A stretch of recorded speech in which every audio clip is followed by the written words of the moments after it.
Haleluya, puji Tuhan, salam sejahtera Bapak Ibu, saudara-saudari keluarga besar GPDS Ladai Magelang yang terkasih dalam Tuhan Yesus Kristus.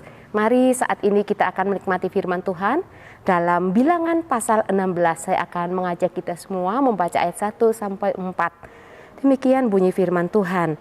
Korah bin Yisar bin Kehat bin Lewi beserta Datan dan Abiram anak-anak Eliab dan On bin Pelet ketiganya orang Ruben mengajak orang-orang untuk memberontak melawan Musa beserta 250 orang Israel. Pemimpin-pemimpin umat itu yaitu orang-orang yang dipilih oleh rapat, semuanya orang-orang yang kenamaan. Maka mereka berkumpul mengerumuni Musa dan Harun serta berkata kepada keduanya, "Sekarang cukuplah itu. Segenap umat itu adalah orang-orang kudus dan Tuhan ada di tengah-tengah mereka. Mengapakah kamu meninggi-ninggikan diri di atas jemaat Tuhan?" Ketika Musa mendengar hal itu, sujudlah ia. Bapak Ibu yang terkasih dalam Tuhan, kita akan belajar bersama-sama tentang firman Tuhan ini dengan judul Akibat Pemberontakan Terhadap Pemimpin.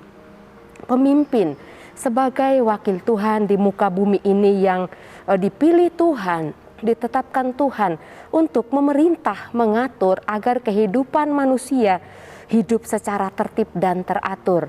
Pemimpin juga disebut dengan sebutan pemerintah.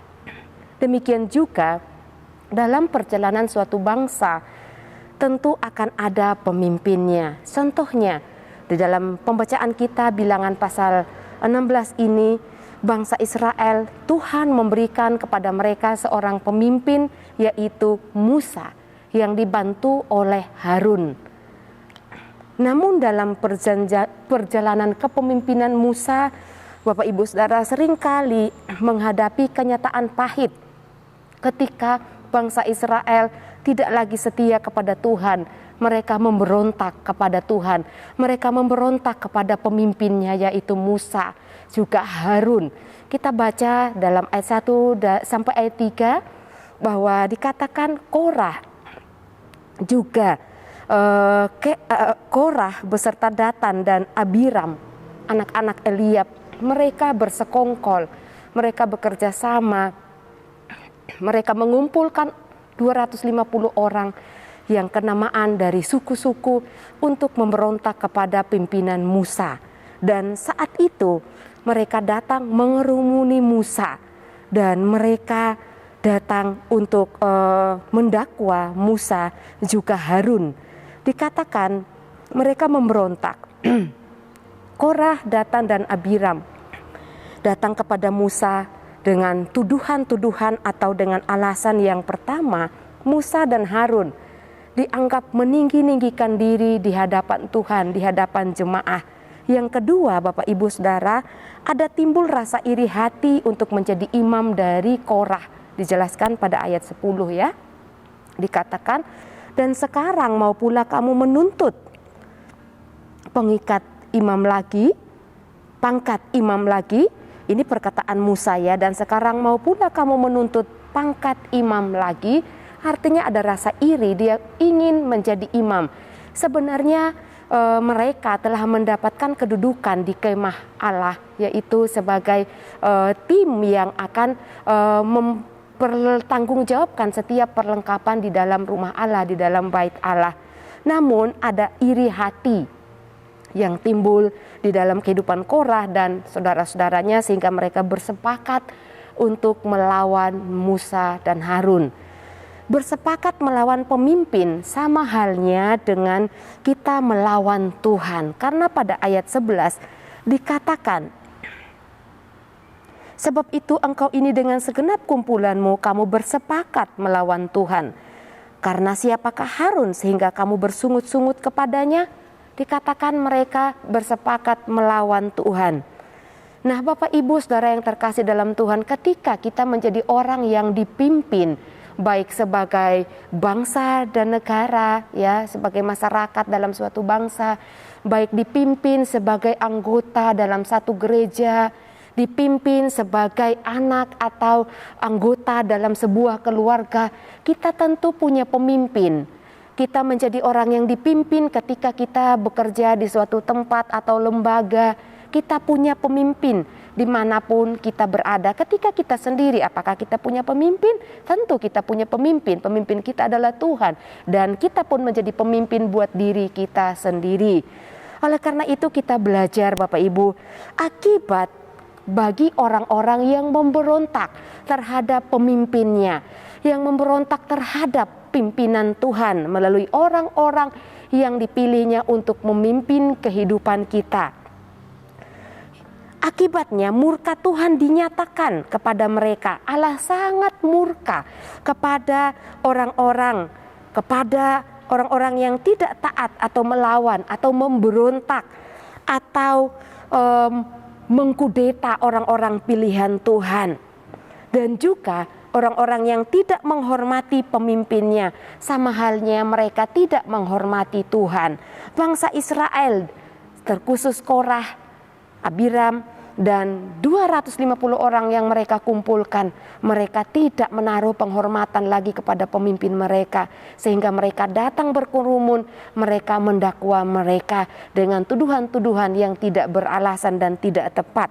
Oleh karena itu kita melihat akibat murka Allah yang dinyatakan atas kehidupan mereka. Bagian yang pertama yaitu pada ayat 31, 32, ayat 33 Bapak Ibu dapat membacanya. Tanah mengangakkan mulutnya dan menelan mereka, dan segala harta milik mereka ditelan oleh bumi. Itu penghukuman yang pertama yang Tuhan lakukan kepada mereka. Dan yang kedua Bapak Ibu di dalam ayatnya yang ke-35. Saya bacakan ayat 35 bahwa ada api Tuhan yang menyala. Ayat 35 lagi, keluarlah api berasal daripada Tuhan, lalu memakan habis 250 orang yang mempersembahkan ukupan itu. Jadi sebelum murka Tuhan dinyatakan atas mereka, Musa memberikan kesempatan untuk menunjukkan diri atau memberikan penilaian di hadapan Tuhan, manakah yang dipilih Allah, manakah umat yang kudus, apakah Musa, Harun dan pengikutnya ataukah Korah dan pengikutnya. 250 orang itu disarankan oleh Musa untuk membawa ukupan yang diberi persembahan, ya, ukupan persembahan yang dipersembahkan kepada Tuhan, dan mereka melakukan membakar persembahan di hadapan Tuhan. Dan dikatakan ketika tanah mengangakkan mulutnya menelan mereka, 250 orang yang mempersembahkan persembahan ke hadapan Tuhan yang seharusnya bukan tugas mereka, dan tugas itu adalah dilakukan oleh imam. Dikatakan Allah murka, Allah marah, Allah menghukum mereka. Api Tuhan membakar habis mereka. Dan tidak sampai di situ Bapak Ibu Saudara, bangsa Israel tidak juga belajar melihat ada orang-orang yang jadi takut dengan hukuman Allah, tapi ada orang-orang yang masih juga tidak mengerti dengan penghukuman yang Tuhan sudah jatuhkan. Kadang-kadang itu juga terjadi dalam kehidupan kita. Kita sudah melihat malapetaka, hukuman yang Tuhan izinkan terjadi melanda dunia ini, tapi kita belum sadar. Demikian juga dengan bangsa Israel. Dikatakan masih ada bagian orang Israel yang bersungut-sungut kepada Musa dan Harun. Pada ayat yang ke-41, di sana ada kumpulan orang-orang yang bersungut-sungut. Mereka katakan kepada Musa, kamu telah menghilangkan nyawa umat Tuhan atau kamu telah membunuh umat Tuhan. Ayat 41 kita baca Bapak Ibu Saudara. Ayat 41 berkata demikian. Tetapi pada keesokan harinya bersungut-sungutlah segenap umat Israel kepada Musa dan Harun. Kata mereka, kamu telah membunuh umat Tuhan. Bapak Ibu, yang bunuh siapa? Bukan Harun dan Musa, tapi Allah sendiri, karena akibat dosa pemberontakan mereka kepada pemimpin yang Allah pilih, pemberontakan mereka kepada Tuhan. Tetapi bangsa Israel menyalahkan Musa dan Harun. Oleh karena itu sekali lagi Allah berkata, aku murka kepada mereka. Dan ketika Allah murka, di situ pun Musa dan Harun mereka sujud menyembah Allah, memohonkan ampun kepada Tuhan agar Tuhan tidak murka kepada bangsa Israel. Tetapi Apa yang Allah hendak lakukan tidak dapat dihalangi. Meskipun mereka berusaha, Tuhan tetap menghargai usaha yang dilakukan oleh Musa dan Harun. Mereka berdoa kepada Tuhan memohonkan belas kasihan. Dikatakan bahwa Tuhan tetap menghukum umat itu, dan ada 4.700 orang yang mati karena kena tulah atau penghukuman dari Tuhan. Luar biasa Bapak Ibu, tulah itu terkena kepada mereka dan banyak jiwa yang mati di hadapan Tuhan. 4.700 orang, lebih daripada 250 orang yang tadi mempersembahkan korban. Dan itu belum ditambah dengan orang-orang yang mendapatkan murka Allah sebelumnya. Oleh karena itu Bapak Ibu Saudara, mari kita belajar dalam kehidupan kita ya. Dalam Ibrani 13 ayat 17 berkata demikian.